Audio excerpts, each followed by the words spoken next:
lorsqu'un rayon de la lumière muhammadienne, lorsque la rahma de ton Seigneur, ya Muhammad, parce que la rahma qui a été façonnée proportionnellement à ta capacité de porter,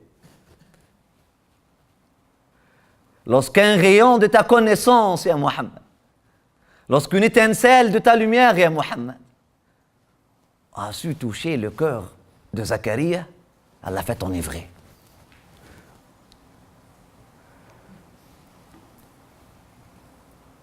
L'enivrement n'est pas négatif dans ce sens-là, mais elle l'a fait vivre un état spirituel beaucoup plus profond que tous les états spirituels qu'elle les a vécus auparavant.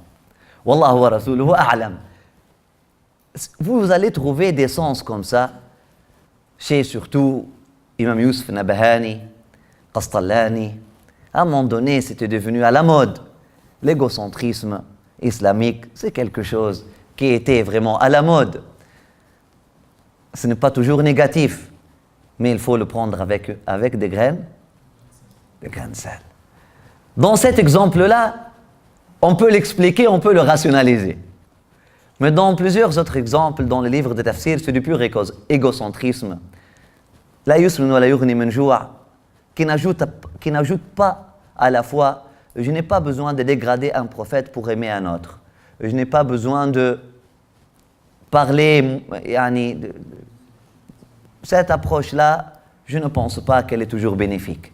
Mais dans ce verset-là, il y a une certaine rationalité. Lorsque la rahma de ton Seigneur, ya Muhammad, la révélation, l'inspiration divine a touché le cœur de son serviteur Zacharia, et il a répondu à cet appel divin, à cette impulsion divine. Il a accueilli à cœur, bras ouverts, cette invitation du Seigneur pour lui adresser cette demande. Nada rabbahu nida'an khafiyya. Il a adressé cette prière intime à son Seigneur. Et qu'est-ce qu'il a dit? Qala. Et ce n'est pas pour rien que notre Seigneur subhanahu wa ta'ala nous cite la prière de Zacharia. Non pas seulement pour que ça soit une cure pour ceux qui veulent avoir des enfants ou qui se trouvent dans la même situation que Sayyidina Zacharia alayhi salam. Bien qu'on va voir que l'affaire était beaucoup plus grande que le désir d'avoir des enfants. Qala. Derrière cette parole-là, il y a un enseignement. Allah subhanahu wa ta'ala veut nous enseigner à Muhammad sallallahu alayhi wa sallam, et nous enseigner à travers lui, et nous enseigner comment on adresse la présence divine. Comment on fait une prière. Adab ad-du'a.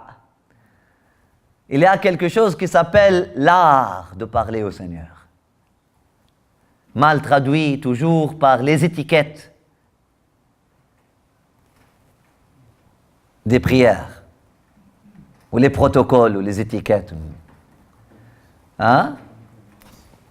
Les convenances de la prière. Certainement, les étiquettes, un minimum d'étiquettes, un minimum de protocoles, un minimum de convenance fait partie de l'art.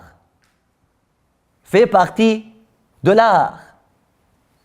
Mais l'art est au-delà de tout ça. L'art est au-delà des étiquettes, est au-delà des convenances, est au-delà des protocoles. Bien que ces choses-là peuvent faire partie de l'art si elles sont faites avec art. Si elles sont faites avec art et avec cœur et avec amour, elles font partie de l'art.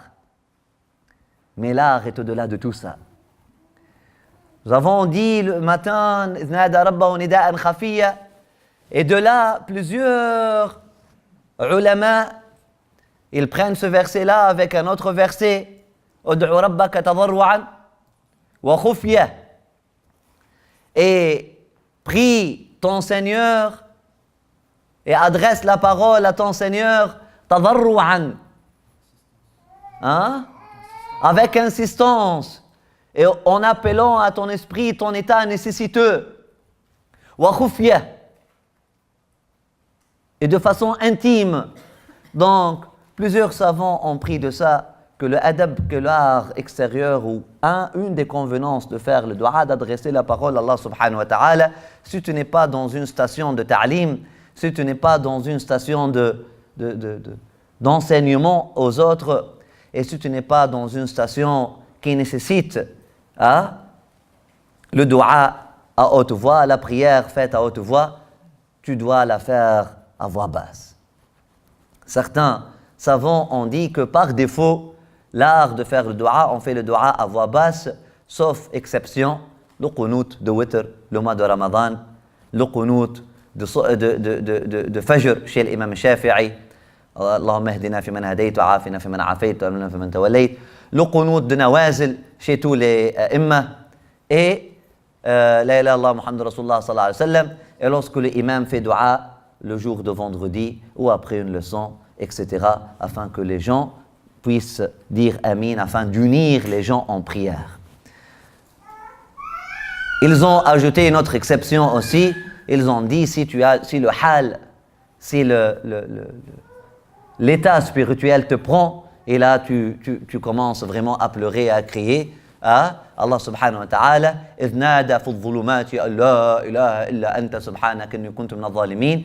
De l'apparence de cette ayah, on peut comprendre que Sayyidina Yunus, il a vraiment crié il a vraiment crié à haute voix lorsqu'il a parlé à Allah subhanahu wa ta'ala, lorsqu'il a dit La ilaha illa anta subhanaka inni kuntu min al-zalimin. Aussi, le prophète sallallahu alayhi wa sallam, la veille de Badr, il priait, il faisait des prières, il tremblait, Ya Hayya Qayyum, Ya Hayya Qayyum, Ya Hayya Qayyum. Et son ami Abu Bakr as-Siddiq a pu entendre sa prière. Le prophète sallallahu alayhi wa sallam criait dans sa prière, pleurait dans sa prière, jusqu'à ce qu'un manteau tombait dessus de ses épaules, etc. Alayhi salatu wassalam. Nous avons dit, khafiyya aussi, intime, c'est une offre qu'Allah subhanahu wa ta'ala donne à ses ibad et leur dit, parlez à moi intimement. Si vous avez honte de tout le monde, vous ne pouvez pas avoir, n'ayez pas honte de moi tant que vous parlez à moi. La ilaha illallah. S'il y a quelque chose de laquelle vous devez avoir honte, c'est de ne pas me parler. Mais si vous parlez à moi, même si vous avez fait toutes les choses, tous les péchés, le fait de s'adresser, le fait de parler à moi de façon intime enlève toute honte. Il n'y a de vraie honte que pour ceux qui ne prient pas. Il n'y a de vraie honte que pour ceux qui n'adressent pas la parole à Allah subhanahu wa ta'ala. Il n'y a de vraie honte que pour ceux qui connaissent que Allah subhanahu wa ta'ala est à l'écoute et vont parler à tout le monde, se plaindre à tout le monde, ne parlent pas à Allah subhanahu wa ta'ala, ne se plaignent pas à Allah subhanahu wa ta'ala. Khafiyya, secrètement, en secret, tu peux me dire tout. Et après, nous avons la citation de la parole. Rabbi. Rabbi. Et il y a une différence entre dire Rabbi ou Ya Allah. Rabbi. Comme elle a été traduite dans le texte que vous avez entre vos mains, comme Allahumma Rabbi, mon Seigneur, celui qui prend soin de mes besoins les plus subtils, mon éducateur, mon enseigneur, comme l'a créé Dr Masson, professeur Masson dans sa traduction, il a créé le terme enseigneur, d'enseignement, enseigneur. Mon enseigneur, si ça vous parle, mon Seigneur, mon maître qui prend soin de tous mes besoins. Rabbi. il y a une différence entre dire Ya Rabbi, Ya Rabb, ou entre dire Rabbi. Zacharia a enlevé ce qu'on appelle harf nida. Il n'a même pas dit ô mon. Directement, sentant la proximité d'Allah subhanahu wa ta'ala, il a dit Rabbi. Comme tu parles à ton papa, tu dis Abati.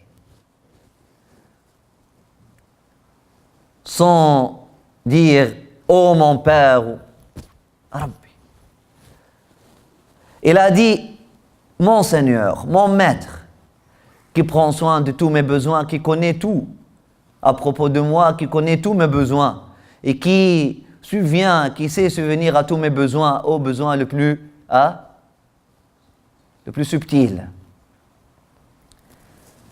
Inni wahana al-'azmu minni. Inni wahana al-'azmu minni. Qu'est-ce que ça dit en français? Bismillah. Il dit, mon enseigneur, vraiment chez moi les os s'affaiblissent. Vraiment chez moi les os ils s'affaiblissent. Il dit, mon Seigneur, mes os sont affaiblis, ma tête a blanchi. Seigneur, dit-il, mes forces déclinent, ma chevelure s'illumine de blancheur. Tout à l'heure j'ai dit docteur Masson, c'est ça? Non, c'était le docteur Glotton, Maurice Glotton qui a créé mon nom Seigneur. Ok, donc relis. Il dit, mon enseigneur, vraiment chez moi les os s'affaiblissent, et la tête est clairsemée de blancheur.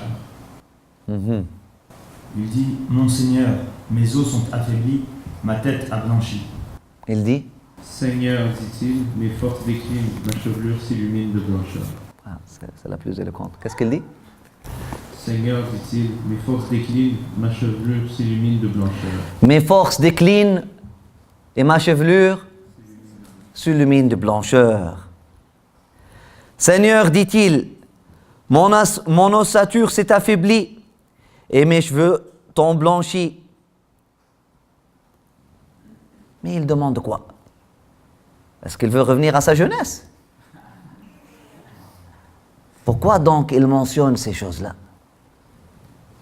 Pourquoi il mentionne ces conditions? Continue la prière. Or, mon enseigneur, je n'ai jamais été malheureux en t'invoquant. Continue. Et vraiment, je crains la proche parenté après moi alors que ma femme est stérile. Aussi, accorde-moi par pure grâce un être très proche de l'intime de toi, qui soit mon héritier et qui hérite de la famille de Jacob. Et mon enseigneur fait qu'il soit consentant. Relis la prière. Mon enseigneur, vraiment chez moi les os s'affaiblissent, et la tête est clairsemée de blancheur. Or, mon enseigneur, je n'ai jamais été malheureux en t'invoquant. Et vraiment, je crains la proche parenté après moi alors que ma femme est stérile. Aussi, accorde-moi par pure grâce un être très proche de l'intime de toi, qui soit mon héritier et qui hérite de la famille de Jacob. Et mon enseigneur fait qu'il soit consentant. Mon Seigneur, mes os sont affaiblis, ma tête a blanchi. Mon Seigneur, jamais en te priant je n'ai été malheureux. Je crains le comportement de mes proches après ma mort. Ma femme est stérile, accorde-moi cependant un descendant venu de toi. Il héritera de moi, il héritera de la famille de Jacob. Mon Seigneur, fais qu'il te soit agréable. Seigneur, dit-il, mes forces déclinent, ma chevelure s'illumine de blancheur. Et jamais, Seigneur, je n'ai été déçu en t'adressant mes prières. Je crains la parentèle après ma mort, car ma femme est stérile. Accorde-moi par un effet de ta grâce un successeur qui héritera de moi et de la famille de Jacob, et fais, Seigneur, qu'il soit agréé de toi. Ah. Seigneur, dit-il, mon ossature s'est affaiblie et mes cheveux t'ont blanchi, et jamais, Seigneur, je n'ai été déçu de t'avoir invoqué. Je redoute le comportement de mes proches après ma mort, et ma femme est stérile. Accorde-moi en guise de cadeau de ta part un héritier. Il recevra ma succession et celle de la famille de Yacoub, et fais en sorte, Seigneur, qu'il ait ton agrément. Subhanallah. Là, on voit que Zacharia est en train de... Sayyidina Zacharia alayhi salam est en train de demander quoi? Il demande un successeur, plus proche de l'intime de son Seigneur. Il demande un successeur qui est vraiment un homme de Dieu. Pourquoi alors il parle de ses os et de sa chevelure, de sa femme stérile et de sa parenté qu'il craint après lui? On appelle ça tawassul. On appelle ça التوسل. أولئك الذين يدعون يبتغون إلى ربهم الوسيلة أولئك الذين يبتغون إلى ربهم الوسيلة أيهم. Ceux qui prient pour du vrai, ils vont chercher la wasila la plus proche. Ils vont chercher la wasila. C'est quoi la wasila? Ce sont les... Dans le monde de la création, barakallahu fik. Dans le monde de la création, al-wasila, lorsque j'ai besoin que tu me fasses quelque chose ou que tu me donnes quelque chose, je viens à toi par exemple, je te dis, donne-moi, parce que tu es ma sœur, parce que je t'ai fait cette faveur, parce que, hein, parce que j'en ai besoin. 3 wasila. On appelle ça comment? Intermédiaire ou raison, argument, qu'on avance devant notre requête, ou entre les mains, si je traduis littéralement de l'arabe, entre les mains de notre requête. On avance entre les mains de notre requête, on avance devant notre requête des raisons, des justificateurs, des choses pour assouplir. Dans le monde de la création, ces arguments-là sont là pour quoi faire? Pour te convaincre ou pour assouplir ton cœur, afin que tu puisses, pour adoucir, pour adoucir ton cœur envers moi, afin que tu puisses me donner en toute générosité, pour convaincre tes émotions. Mais avec Allah subhanahu wa ta'ala, on fait ça pourquoi? Est-ce qu'il ne connaît pas, lui, nos situations, notre situation? Donc, pourquoi avec Allah subhanahu wa ta'ala, le tawassul, il fait partie de l'art de la prière?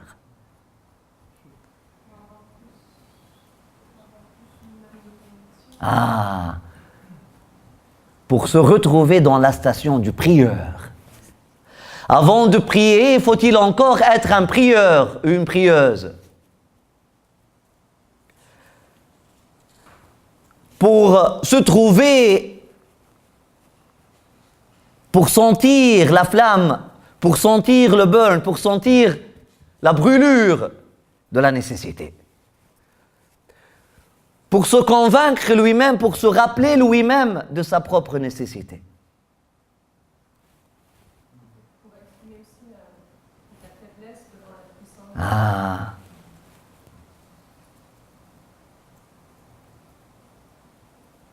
Pour goûter et pour se placer à cette station-là de faiblesse, à cette station de nécessité, et aussi pour vraiment être dans cette prière-là, afin qu'on soit vraiment dans cette prière-là. Mais aussi, ça fait partie de l'art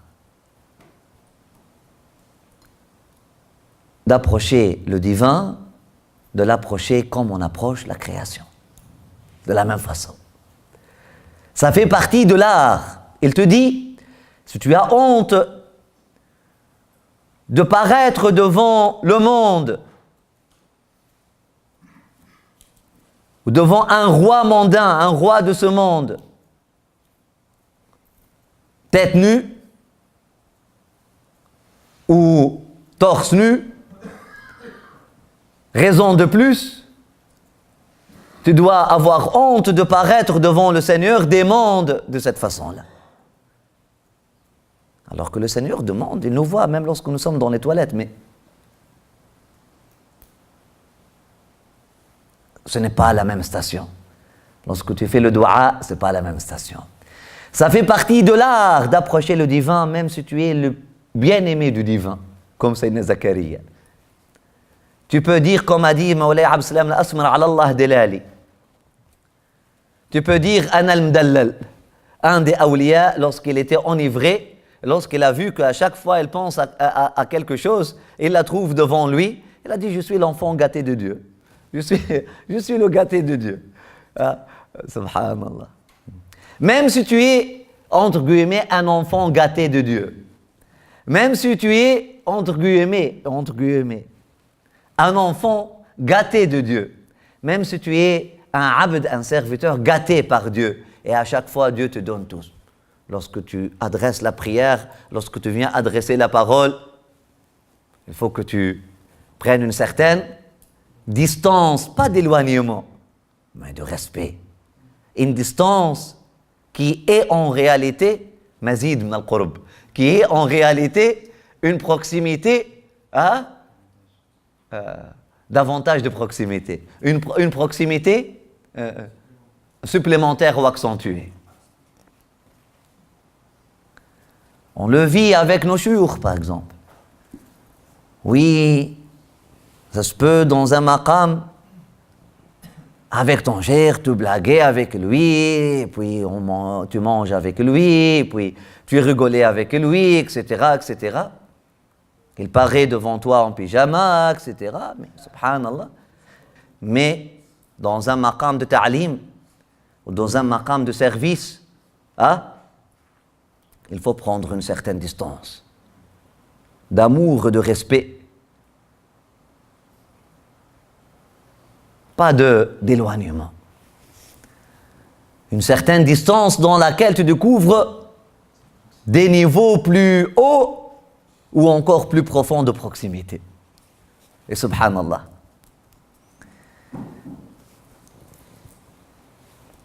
Certaines distances pour protéger ton ego.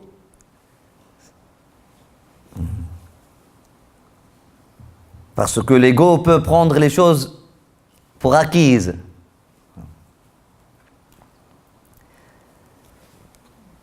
Il est de l'art de la prière de prendre une certaine distance, de parler et d'adresser Dieu comme on adresse un roi.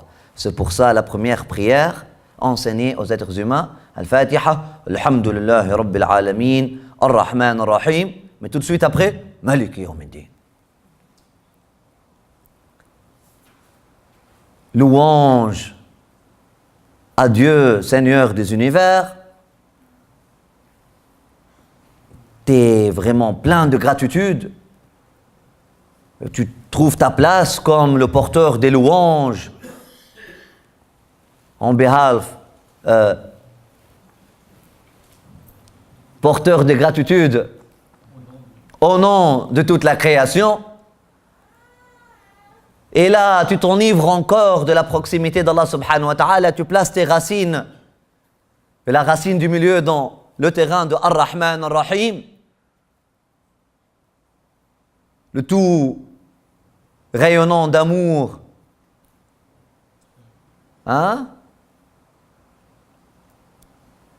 Après ça, il faut que tu prennes une racine, sinon tu vas tomber. 3 racines, une du milieu dans l'amour inconditionnel d'Allah subhanahu wa ta'ala, une à droite dans la khilafa, parce que tu es le khalifa d'Allah subhanahu wa ta'ala, tu es le porteur des louanges et tu prononces les louanges au nom de toute la création, mais faut-il encore une 3e racine pour dire Maliki Yawmiddin, le maître du jour du jugement.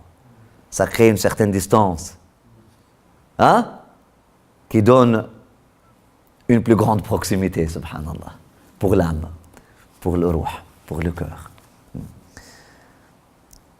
Parfois, prendre des distances intellectuelles permet au cœur de trouver des degrés plus élevés de proximité.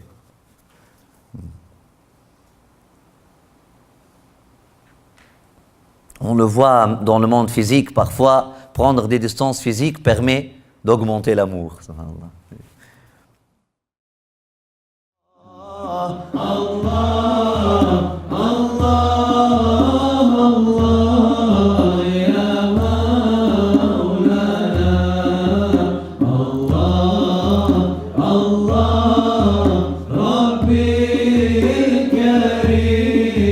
جد علينا Quand mes yeux ouvriront aux gens bénis intimes, fidèles de la cité de Dieu. الله Quand entendrai-je enfin l'appel de mon bien-aimé être chantez dans vos lieux. Allah